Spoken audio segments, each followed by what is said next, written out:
Friday again. That means it's your boy Cool McCain, and I'm joined over here on the side by this guy. That be your boy, Stephen Box. Guess what? Friday night, as you see below me, always interactive. You know what that means? We're gonna be talking a lot, but we waiting for you to hop in so we can do this thing together. But if you don't, it's all good. Just check out the replay. We still got you. But those of you again, like I always say, forgot who he is, don't remember who he is, or you just really absent-minded. Let me quickly remind you. The Play play caller.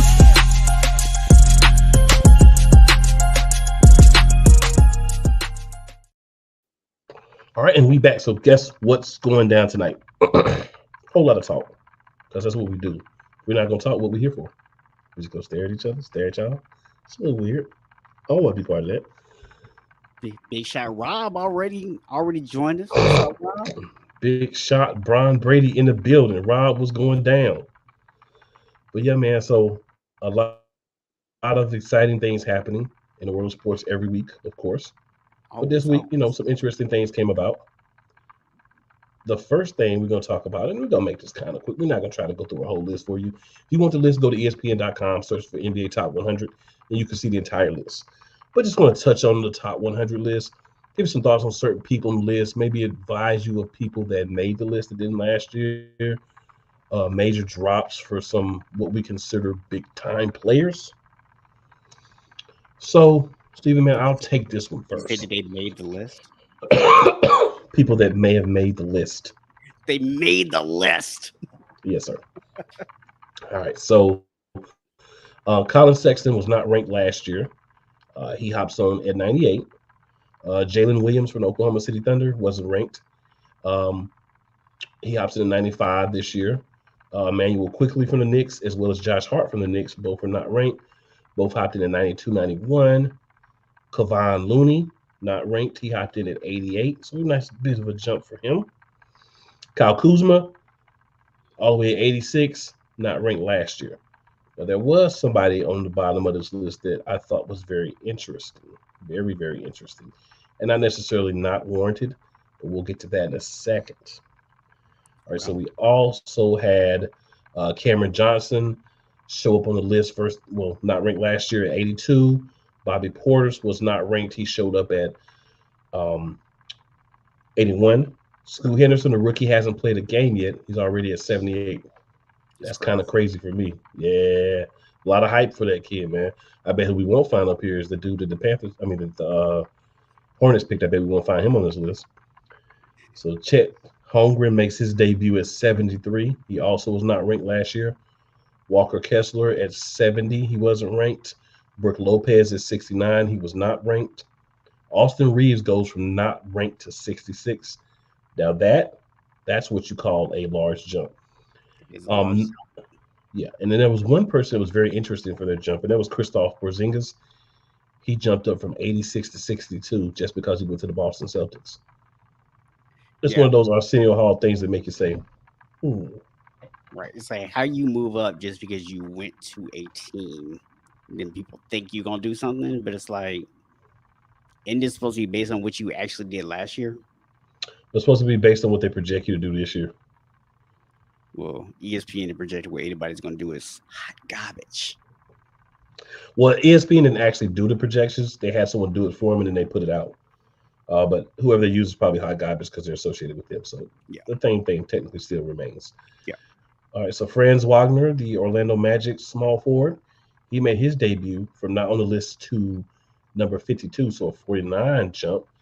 Victor Wembanyama, a couple of preseason games, summer league. He's all the way starting at 47 before he plays a regular season NBA game. So somebody loves him a whole lot. And there's one guy that made an even bigger jump that wasn't on the list last year. And that's at 28, from not on the list to 28, Laurie Markkinen from the Utah Jazz. Wow, Now that is what I call a mega jump. that is a You know, mega jump. That's a super jump. so I'm not sure if he quite deserves that. I would agree he should be in the top 100 players. Not going to dispute that. Yeah. But a lot of people look forward to that we haven't seen before. One guy specifically for me, and then, Steven, anybody that you might want to talk about that moved up or down, how you feel about him, was Russell Westbrook. Russell Westbrook went from 65 to 94. The biggest question out of that for me is, what was he doing at 65 to begin with? That's my question, all jokes aside. Well, I can answer that question for you. See, my previous statement about them projecting where people are going to be is garbage, trace juice. And that right there is proof of exactly what I just said. Because there is no circumstance in which he ever should have been 65.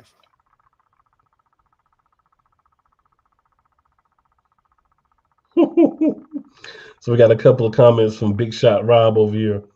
He says, yeah, buddy. He also says, what up, what up, what up? He says, I got to get a new name. Oh, yeah, you do. Can't be Brian Brady no more because Brady's retired. You got to be Big Shot Brian Lover. Brian Lover Rob Trice. How about that? No, just kidding. He can still be Ron Brady. Always be Ron Brady. So he also says Bridges is number one in the IBA Inmate Basketball Association. Don't forget, we got the other kid from the Rockets that got traded and then released. He might be number one. So Bridges might be number two. Putting together a squad down there. Yeah, he is at the top. Definitely agree with that. He says he likes Wembanyama, the kid from San Antonio. You might like him, but I don't like him all the way up there when you ain't played a regular season game yet. That's pretty much. Yeah, I mean, I think you cover most of the people, but one name that I will throw out there that is on the list that was not there last year is KCP, Kentavious Caldwell Pope. And, he's a guy who I just appreciate seeing him actually get to be on the list because he has been a really key piece on a couple of different championship teams for the Lakers, for the Nuggets last year. So it's nice to see him getting some recognition in that top 100 list. Fair enough. There's a lot of move ups and a lot of drops. Yeah. It's almost crazy when you kind of look at some of the movement that happened with different people. For some reason, and this is crazy, Julius Randle moved up from 71 to 45. Even though he had a worse season. A 26 space jump. How do we not move this man up 26 spaces and he didn't even have a good year? Because they think he's going to bounce back, man. But bounce back like that? I mean, the thing is, man, when you look at a list like this, I look at it very much from the same standpoint that you look at college football the first 7 weeks. It doesn't matter. It doesn't. This is what just people think is going to happen. And it's people who are usually wrong. So, again. Oh, it's definitely a lot of wrong on this list. Yeah. So I'm looking at some more here. So Ja Morant goes from 9 to 35. I honestly can get that one because the suspension is going to cut his season, so his stats are going to be worse. Bradley Beal drops 18 spots from 19 to 37. I mean, Jalen Brunson, 67 to 32. So he moved up 35 spots. So that I don't have a problem with that. Paolo Banchero, he moved from 82 to 30. See, that's fine for me because he was on the list last year and then he moved up. Jaren Jackson Jr., he got up 22 spots. He's going to have to play a bigger role due to injury. Obviously no one jumped like Lauri Markkanen. Nobody else jumped 73 spots. So that's, that's I would say almost unprecedented. My boy De'Aaron Fox and Domantas Sabonis are 23 and 22. Fox was 54 last year. He moved up 31 spots. Sabonis was 47. He moved up 25 spots. Halliburton moved up 38 spots. 59 to 21. So a lot of people made some moves. And then when you start to get in your top 20, that's when things I think started to get a little juicy. So we'll go through the top 20 real quick. We don't need to go through the entire list. We'll go through the top 20 real quick. And if there's anybody box that you feel like shouldn't be where they're at, maybe too low, too high, just throw it out there. So at number 20, we have the Cat, Karl Anthony Towns, definitely too high. He should not be a top 20 player in the NBA. Jaylen Brown At 19, he's up 3 spots from 22 last year. I agree he's a top 20 player. So Paul George is at number 18. He was 15 last year, so he dropped down 3 spots. My question is, how much are we punishing guys that just can't play? I understand Paul George's main injury was like at the end of the year, but this is a guy that has habitually is injured. So we're kind of moving him up the list, right, or keeping him in the top 20 when he's not even available a lot of the time. But I didn't make the list. All right, then at 17, we got Jamal Murray. He was 50th last year, so he moved up 33 spots. Then at 16, we have Bam Adebayo, 23rd last year, 7-spot jump. Donovan Mitchell, 24th last year, 15th this year. So he had a 9-spot jump. Damian Lillard stayed stock even though he moved to another team where he won't be asked to score as much. That's kind of weird too. Anthony Edwards, he moved up 12 spots. He was 25th last year. He's now 13th. Jimmy Butler was 17th, moved up to 12th based off his playoffs. Not regular season, but playoffs. Playoffs. And then rounding out the bottom 10 would be Devin Booker of the Phoenix Suns. He dropped down 1 spot from 10 to 11 for last year. So 20 through 11, man, any thoughts on any of those guys? I mean, I pretty much agree with what you said for the most part with that range. I mean, you have a couple guys that probably shouldn't be in there. So, I mean, that's always going to be the case, though, right? It's always going to be a few names that you're like, maybe top 30, top 40, but I don't know if I got them in, top 20 or not. So, and then for the top 10, we got 2 guys that I'm sure you'll be fine with them being on the list. Number 10, only team that has 2 players in the top 10. Number 10 would be Anthony Davis of your Los Angeles Lakers. He was 20th last year, moved up 10 spots.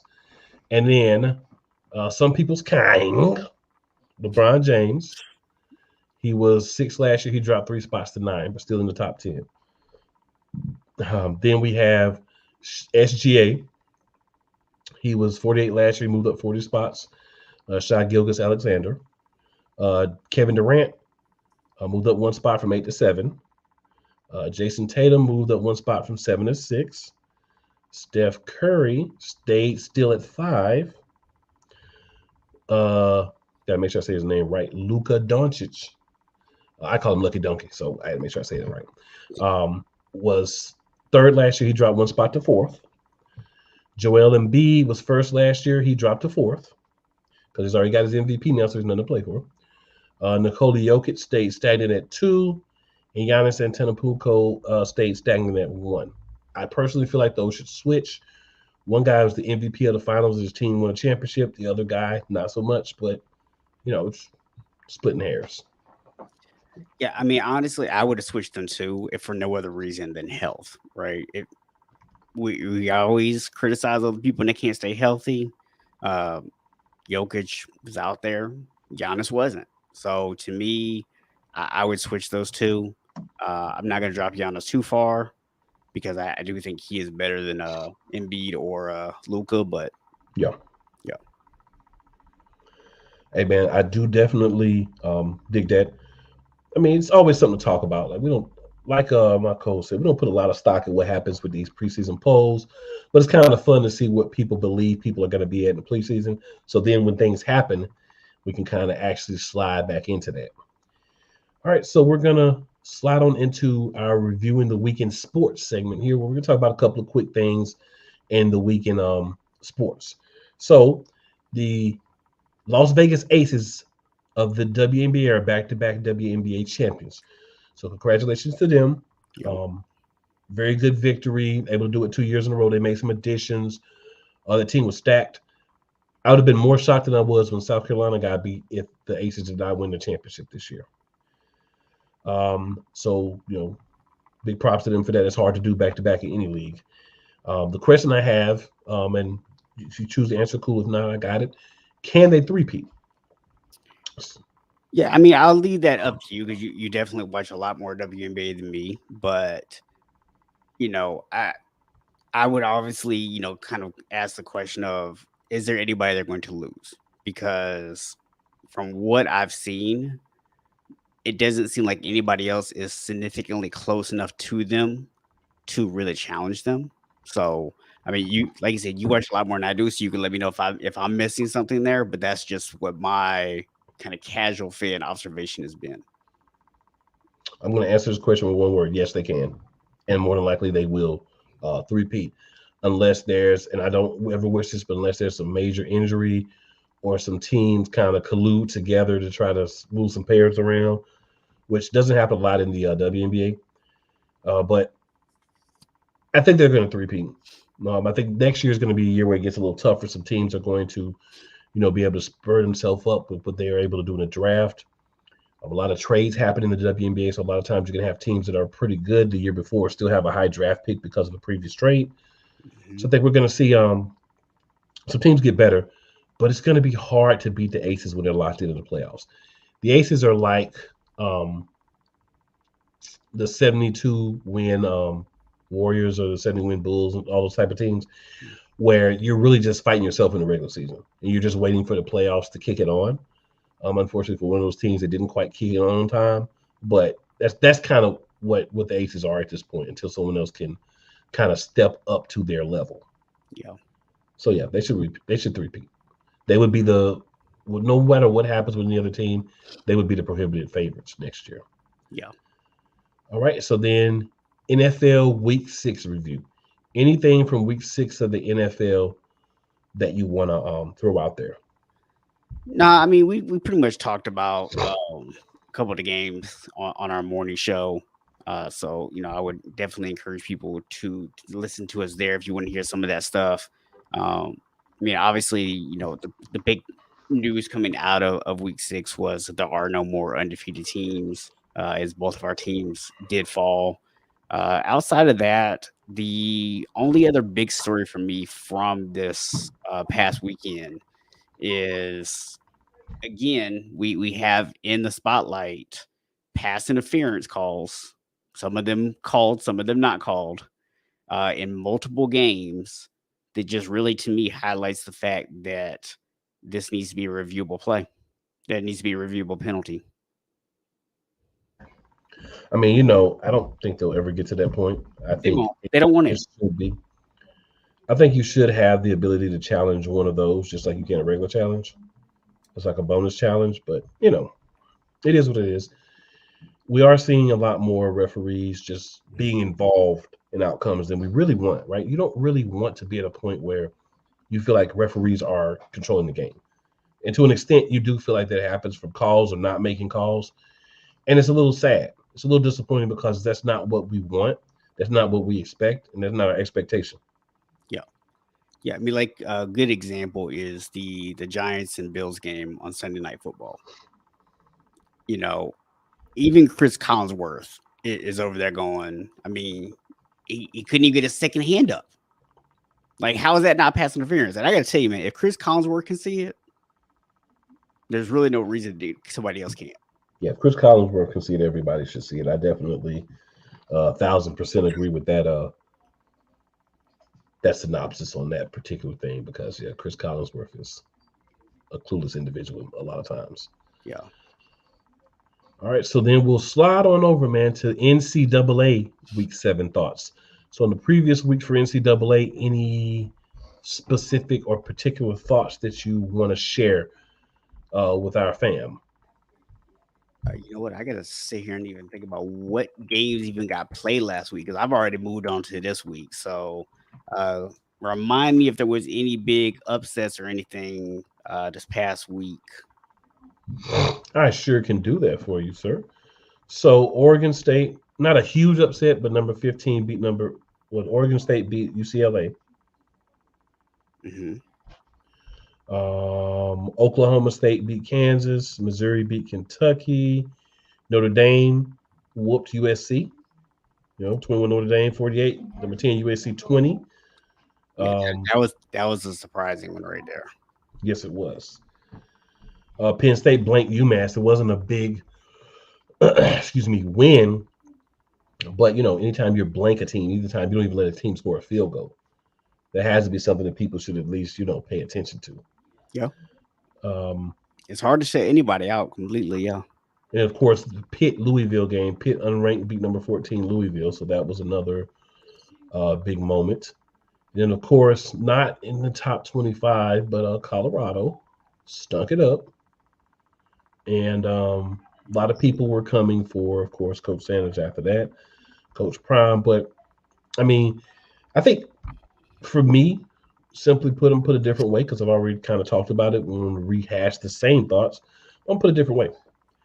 You bring a team of kids together. You get up for games. You play well. You start to kind of get into some games that you probably should win. You've been in a situation you haven't really been in before in Colorado, right? Because Colorado's been in dogfights. So you get, oh, we're up 29 points, and you kind of laid back. You kind of start chilling a little bit. You start feeling yourself a little bit. And then things don't work out the way you want them to. Yeah. And I think a lot of that is what happened to that team. They need to learn how to. We talk about it with professional teams. We talk about it all the time. Mm-hmm. You keep your foot on someone's throat. Yeah. Right? You let Stanford slowly claw back into that game, and they did so. You know, I said this on the morning show as well. Travis Hunter does not need to play every snap. I'm not going to tell Coach Prime, hey, don't put your best player that you feel like on offense and your best wide receiver out there on defense as well. But I'm going to say you need to find a way to buy him some time. You need to find a way to say, okay, if he's going to play offense and defense, X amount of plays is the max on offense, X amount of plays is the max on defense, and let's find ways to work the guys in. You've got a nice freshman cornerback that's played well when you let him play. So I know you may be attempting to teach him a lesson about maybe his study habits, his effort in practice, but I always say don't do it at the expense of your own team, and that's my thing. Yeah. Yeah, I mean, the thing is, man, you know, we talked about early in the season, and I don't think his usage led to him getting injured by any means, right? But at the same time, first game back after the injury, there's a little bit of rust, and you had him out there. And even once it became clear that he was tired, that he was worn down, and he was just getting beat on a regular basis because he was no longer fresh. Like, why do you not pull him? Why do you not put somebody else out there and blame, man? Clearly, we've played you too many snaps, right? Like, you're not like beating him up. You're not saying what's wrong with you. You suck. Like, you're literally pulling him. Like, look, this is on us as the coaching staff. We've played you too many snaps. Right. We need to get somebody else in there, right? Like, that's what you have to do as a coach. And that indubitably did not happen. Yeah, during this match. He's not pulling himself, obviously. Oh no. That kid wants to play, and I respect the kid who wants to play. Don't get me wrong. I don't ever knock kids who want to play, but I always say adults' responsibility is to look out for kids when they don't look out for themselves. Right. And I feel like he did not do a good job of that. He'll be better, right? This won't be I don't think this will be a consistent thing.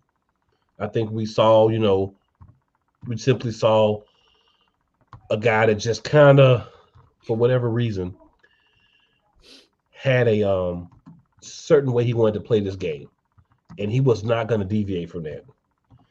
And I think you have to be willing to deviate. You have to be willing to say, okay, let me approach this from a different angle. And that would be my message to Coach Prime. Just address it from a different angle, bro. Like, that's all you really got to do. Just approach it from a different angle. Yeah, I agree. You know, and it's all coaches, man. If you see that something's not working for your kids, man, don't continue to drag them through that. Make some changes, adapt. Pros, little league, high school, college, D2, D3, community college, wherever. Adapt, man. Adapt or perish. Adapt. Don't perish. Don't perish. Adapt. Exactly. All right. And then, so the NFL is looking to add more international games for 2024. They're going to either add a game in Spain or Brazil, possibly. They're kind of looking at both of these markets, trying to make a decision if they're going to add, at least one more game. I feel like it's not a good idea yet, but the NFL does not care what I feel, what you feel, or what anybody else feels. As long as we tune into these games, there are going to be more and more overseas games, more international games. Mm-hmm. So we're going to get one, right? We're going to get at least one. We may get two. We may get one in Spain and one in Brazil. Yep. But we're going to get at least one more. You know why? Because they're making money and they're entering a new market.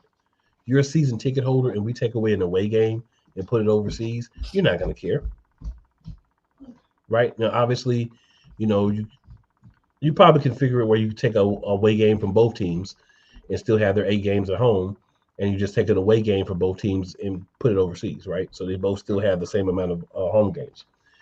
And to me, that's kind of where the NFL is going with this. We're going to find a day here the next 4 or 5 years where we're going to have pretty much every week a game played overseas. Hmm.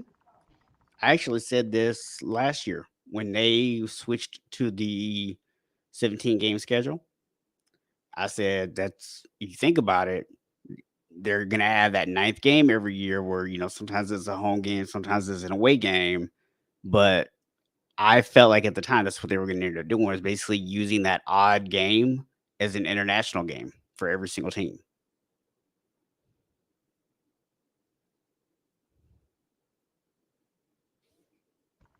Yeah, definitely, man. But we're getting there slowly but surely. So stay tuned for those of you who want to see more games overseas. Stay tuned, it's coming. All right. So, and the good thing about it is, one other quick thought on that. The good thing about it is this is an opportunity for people to take trips, overseas with a purpose. So, if you happen to be a fan of one of the teams that does get placed in one of these games, then maybe you haven't been to Spain before, you haven't been to Brazil before, you haven't been to Europe before, and this is an opportunity for you to say, "Well, I'm going to go and watch my team play at the same time." So, I think that may be a part of it, but the NFL is going to do it either way.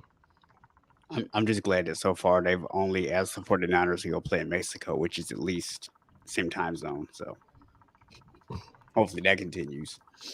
Yeah, I think they're going to cycle through all of us sooner or later. That's pretty much what it is. So, question for you here, man. So, for NCAA basketball, men's and women's, Hmm. we saw last year's shift. Up until last year, we saw a lot of the attention, a lot of the headlines, a lot of the talk being around the men's game. Hmm. Last year, I think we saw a seismic shift into the women dominating the headlines, as well as the Final Four for the women dominating the Final Four for the men, as far as watches, mentions, everything. Hmm. So, do we think that this season is going to continue this trend of women's NCAA basketball dominating the headlines? Will it go back to more of an even split? Will it go back to the men dominating things? Where do you think it's going to kind of fall for this season? I mean, if I had to guess, man, people I feel like are prisoners of the moment, right?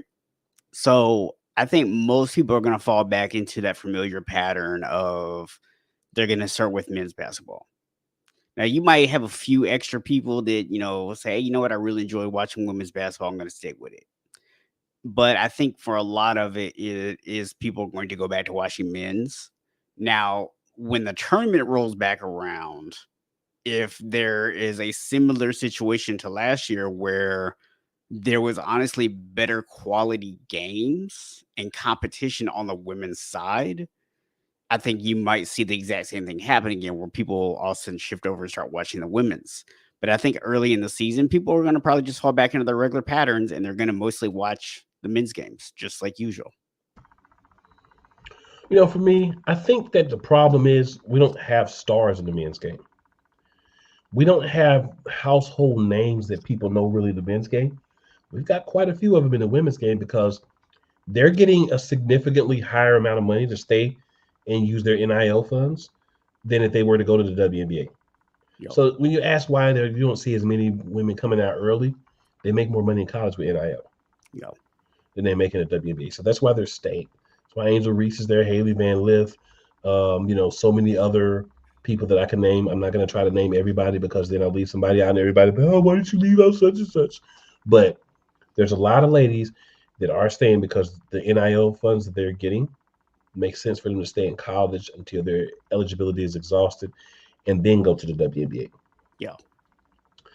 I think the man's game will have to show us something. We'll have to have some of those blue blood teams will have to be good this year. Because while everybody made the storyline of, it's great that we have all these new teams in the Final Four and everything's so great, you didn't want to see it. You said it was great when you talked about it, but you didn't even watch it. Right. You turned over and watched South Carolina. You turned over and watched Iowa. You turned over and watched those teams, right? Georgia, different teams. You turned over and watched those teams. That's what you wanted to see. What we found out last year was if you continually put out a subpar product, people aren't going to say it's men's basketball to continue to watch. They're going to say, you know what? The other piece is more exciting. So here's what's interesting about that. Women's basketball has always been exciting. It's always been more fundamentally sound. Mm-hmm. It's always been a better game to watch. But now we have these ladies that are playing year round just like the men. They're going to camps. They're getting that year round exposure to the sport as well. So they're getting better. So it's a better overall product, right? Even the ladies that don't make it to the WNBA are solid players now. Right? We've got first round picks getting cut. Yeah. That's how challenging it's getting with the new amount of talent that's coming in from women's college basketball to the WNBA. So I think that you're going to see more people watch women's basketball this year. But unless they can get in that perfect storm like they got last year, I don't think they'll dominate the headlines again this year. Tournament time, they may, because they are more top heavy on the women's side. So that Yeah. may happen again, but regular season, I don't see it.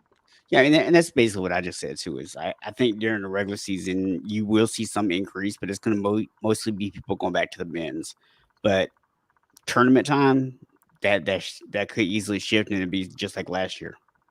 Yeah, the difference between what I'm saying and what you're saying though is if the man's game doesn't come out of the gate hot, they're not going to wait until the tournament. Because what's happened is we've gotten to a point where people want to see good basketball. What we saw from our best teams in men's basketball last year, even in those tournament games, is we saw one guy have a good game and everybody else be not that good for most of the games. Yeah. Right. So we don't want to see that anymore. We want to see a team of guys that can go out there and play against a team of guys that can go out there and play. If that's not happening on the men's side, which we'll find out by week 2 or 3, it won't take until the tournament. We'll figure out early in the season. And if they don't bring it this year, people are going to start sliding over and matriculating back to the women's game. Yeah. So I mean, we'll see, man. I mean, the numbers will tell us what's going on. You know. All right. And then we're going to do our college football notes and picks for week 8.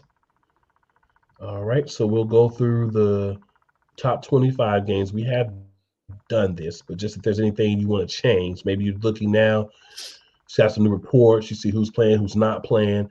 Maybe you want to change up some of those picks. This will be your last opportunity before the games. The last chance. Yes, sir. Final drive. The final drive.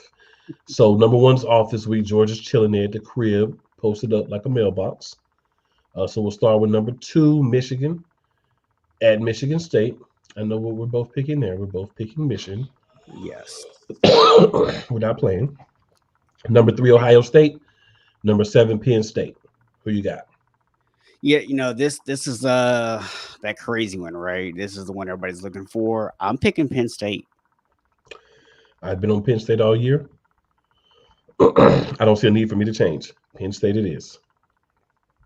All right, and then next we have Florida State versus number 16 Duke.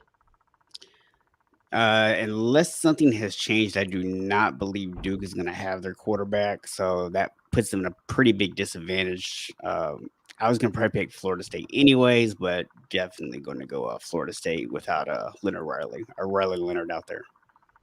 Duke, Florida State is better than you, and you know it. Florida State. Number 5, Washington, Arizona State. I think we're both going Washington on that. Yeah, but you know that one's going to be an interesting one to watch just because big win over Oregon does that go to your head, right? This has that slip up week on it. I am picking them to win, but just watch out for this one. It could be more interesting than people think. I feel that. Then we have Oklahoma at UCF. I'm sure we're both going Oklahoma. I mean, we could both go UCF, but it would be to lose. All right. Then we have number 8 Texas versus Houston. I'm going to go Texas. Yep. Then we've got Oregon versus Washington State. Yeah, Oregon's going to come out very angry. I feel bad for Washington State this week. I do as well. Got UNC versus Virginia. I've been saying UNC is going to slip up every week. I'm going to have to put some respect on their name. I'm going USC. Yeah, I don't see them losing any games until potentially the ACC championship. Pretty much. We've got number 11 Alabama versus 17 Tennessee. I know they're 5-1, and they only looked at that one really bad game against Florida, but I just cannot believe in Tennessee. I want Alabama. Yeah, I'd have to agree with that. And then Ole Miss at Auburn, I definitely have Ole Miss in that matchup.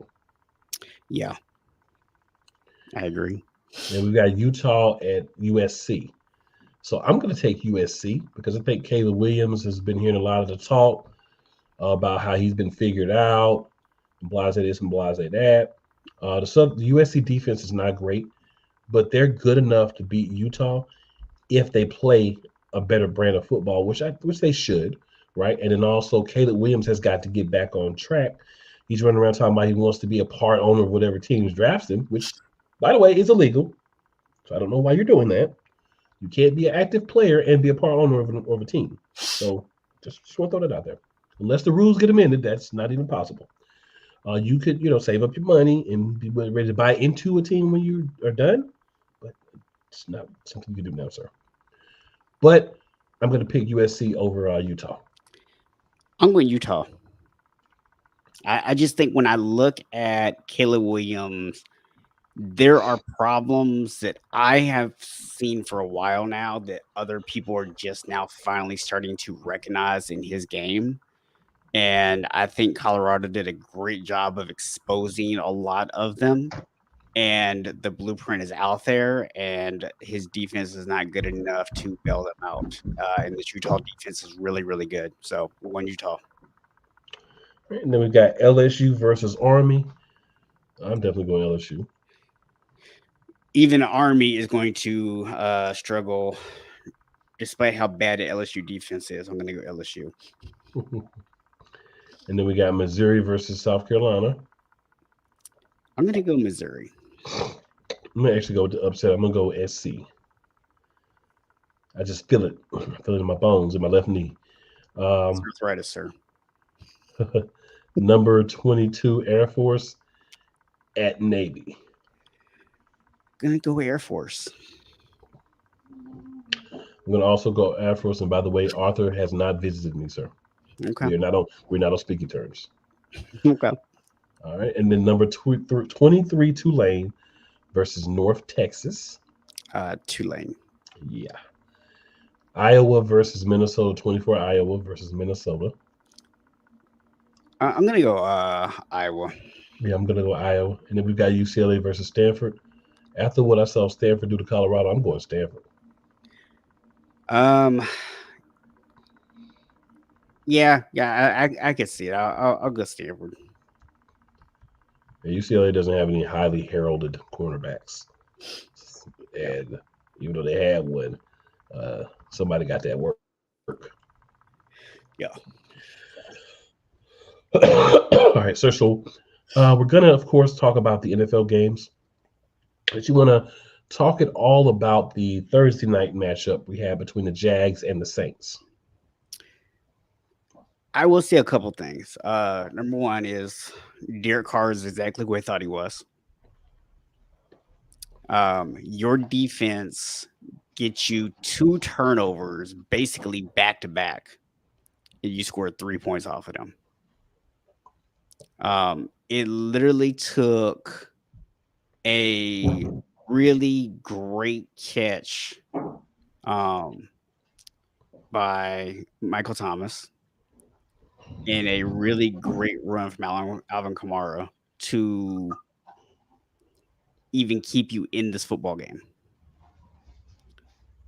And when it mattered the most, yes, you did throw one pass that should have been caught that the guy dropped, but I mean, he was wide open. How could you possibly miss that pass? Every other pass on that final drive that actually required you to actually be a quarterback and throw a difficult pass, you couldn't get the job done. So that is my thoughts. Derek Carr, exactly who I thought he was. Well, I'm just gonna say, good job, Jags. I picked you to win. I felt like you were the better team. I will say that Derek Carr, you have let me down. I have led the charge that you would be better at a different situation.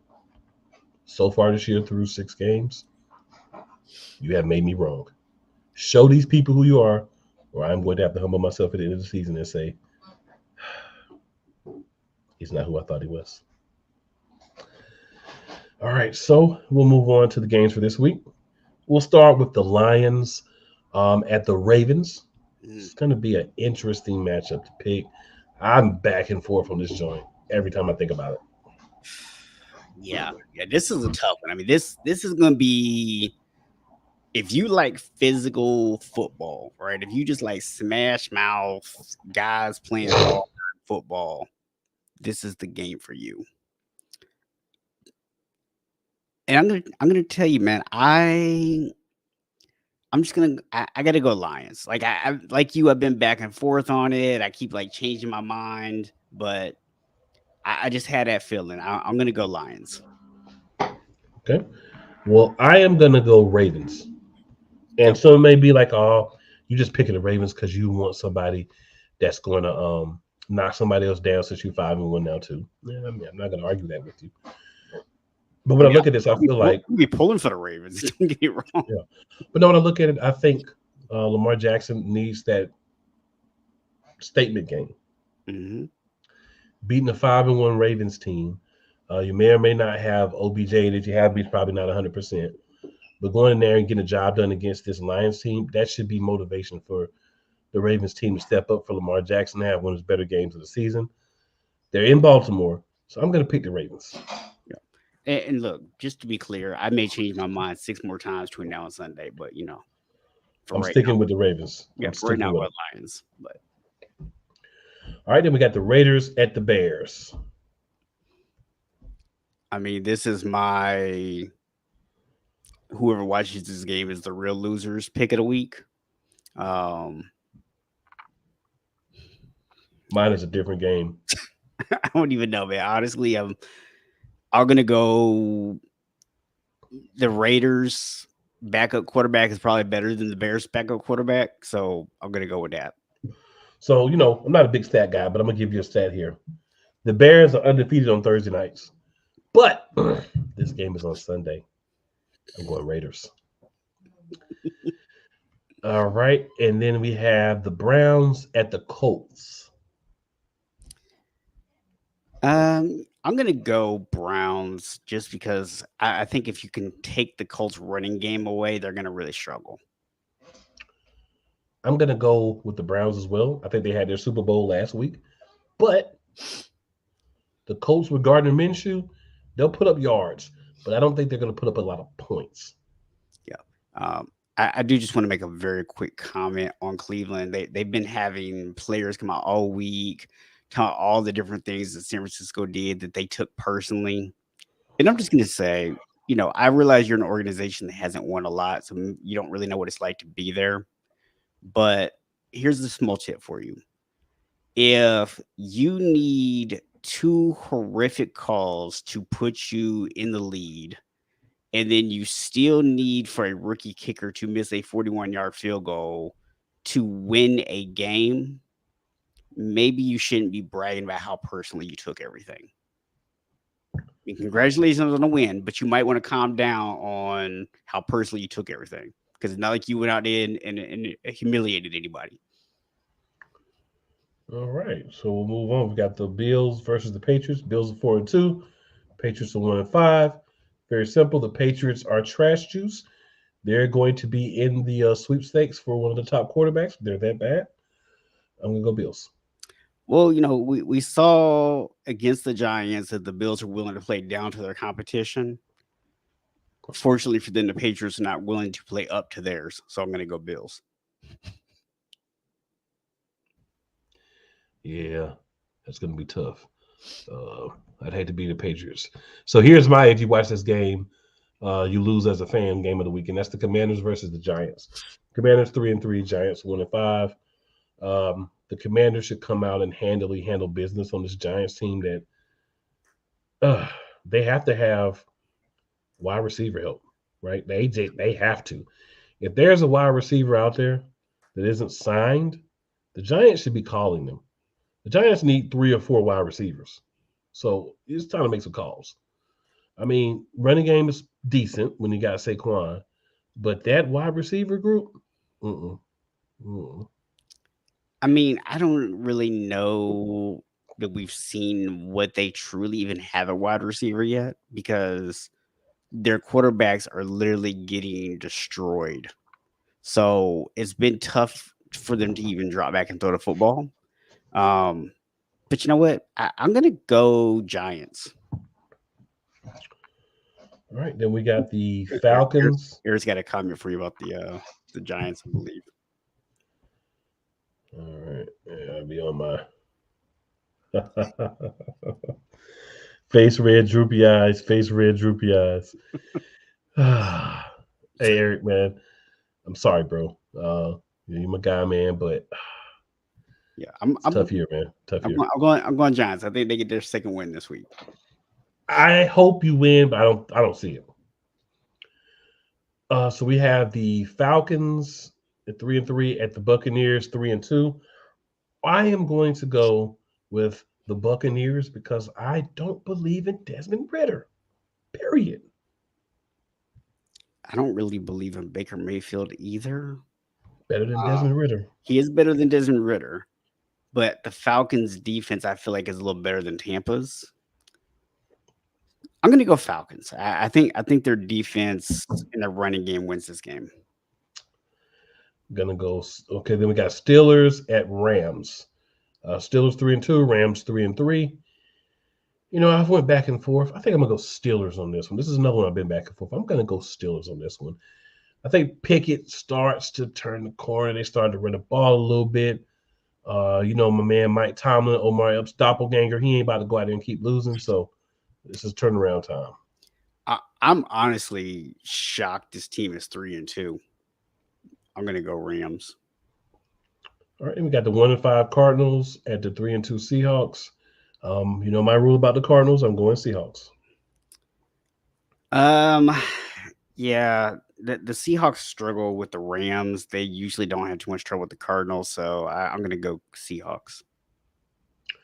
All right, and then we got the 2-3 Packers at the 1-5 Broncos. I've instituted a new rule. Indianapolis has been replaced with Denver.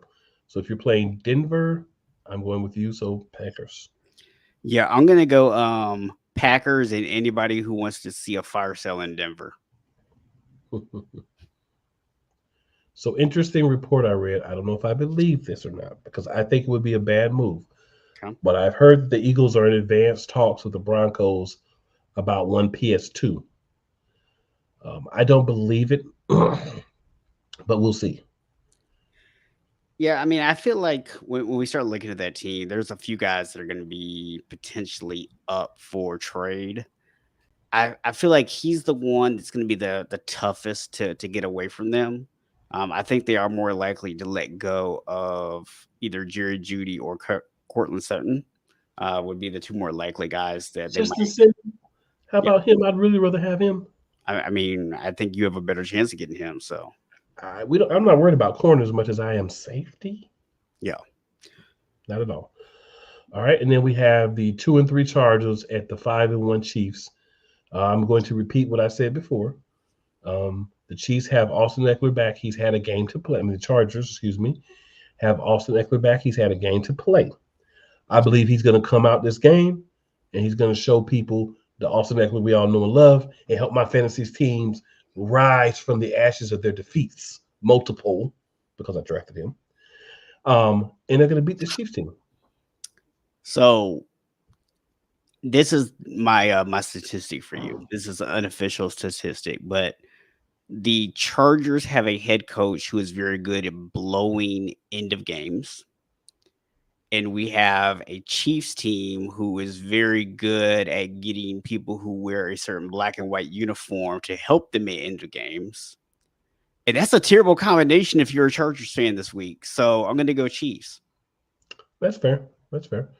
I'm still sticking with the Chargers, though. I'm sticking to it. All right, then we got the 5-1 Dolphins versus the embarrassed 5-1 Eagles.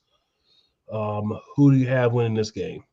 I mean, first of all, this is the game of the week for me, right? This is exactly the kind of matchup that we all want on Sunday Night Football, right? This is a An prime actual time good matchup. matchup. Yeah. Yeah, this is Right. a prime time matchup right here. Yeah. Um, yeah, this was a tough one for me. I've been picking Eagles all week long. I think I'm gonna stick with that pick, but I mean, I'm not gonna be surprised if Miami wins, right? I mean, this really can go either way. I just think that Miami's not going to play as physically with the Eagles receivers as what they saw last week. And I think that that's what it takes. If you can't put consistent pressure on Jalen Hurts and you can't beat those receivers up, well, Jonte Smith, anyways, you're not going to beat AJ Brown up. Um, but if you can't, do those two things, you're going to potentially struggle, and that's going to be the big question mark for me. Obviously, on the other side of it, if you're the Eagles, your biggest concern is Tyreek Hill and Jalen Waddle, right? Especially if they start going into the middle of the field, where the Eagles have had some struggles. But I'm going to pick Philly still. I'm going to stick with my original pick. Y'all know I'm picking Eagles. We ain't got to talk about it. Y'all know I'm picking Yep. Eagles. We know that it's not a game. No. And then we have the Monday night game, which looks to be a slobber knocker, as good old JR would say. We have the San Francisco 49ers at the Minnesota Vikings. I'm not even going to tell you who's going to win this game because we all know who I'm picking. This is going to be my prediction for this game. The 49ers are going to run the ball down the Vikings' throat Monday night. They're going to want to go out there and reestablish themselves as that physical dominant team. And that's what I think is going to happen, is they're going to absolutely run the football down Minnesota's throat. I'm just going to say this. Primetime Kirk Cousins, the 49ers team that right or wrong feels wronged. You can have your opinion on it, but I believe the team feels wronged as well as, a lot of the fan base. So you're gonna receive some of that backlash. So Yeah. I'd hate to be Minnesota. Honestly, I don't even think it's that the team feels wronged. I think they take accountability for it. I think they blame themselves for it, which honestly is probably even worse. That probably even puts more of a chip on their shoulder. Well, we know 49ers players will voice their opinion. So I mean, I Yes. haven't heard anything, but I haven't looked. So we'll see. And then we have the 3-2 Buccaneers versus the 4-2 Buffalo Bills on Thursday Night Football next week. So go ahead. I was gonna say I'm just gonna go Buffalo on that one. So there's a caveat for me. Okay. If we get Josh Allen from the Miami Dolphins game, the Commanders game, I think it was one other game, then I go Bills. If we get the Josh Allen from game one and their other losses, I'm going to give the Buccaneers a good chance to win. I'm not going to outright pick them to win, but I'm going to go Bills, but I'm going to say it depends on which Josh Allen we see. I'm going to tell you why I'm going Buffalo regardless. Short week. You've got Buffalo coming off of a cupcake game against the Patriots. You are going to have the Bucs coming off of a game against an Atlanta team that plays very physical football. And I just think on a short week, those bruises, those aches, those pains are going to be a little bit more present for the Bucs than they are for the Bills, and that's going to give them an advantage in this game. And they're honestly the better team anyways, so that's just going to be added. So that's why I'm going Buffalo, regardless of which Josh Allen shows up. Fair enough. All right, so ladies and gentlemen, we have completed our episode for the evening. If you came in late, if you left early, if you come in and you check out the replay, you don't start from the beginning, I would advise going back and watching from minute 1 until the end. You can do it in spurts. You want to watch a little bit, come back, watch a little bit, do your thing. But as always, one thing I would like for you to remember: tell 2 of your friends and 4 of your enemies. Because just because they don't like you doesn't mean they won't like us. And with that being said, any last words, Mr. Box, before we peace out of here for the evening? Just excited that by the time we do the show next week, we will have our official first top four for college football to know who is in the playoff hunt. Excited to get there. Right, because in these other polls, we just push them to the side and they matter no more. Exactly. And that is a happy point for me as well. Indeed. All right, good people. Check us out next week.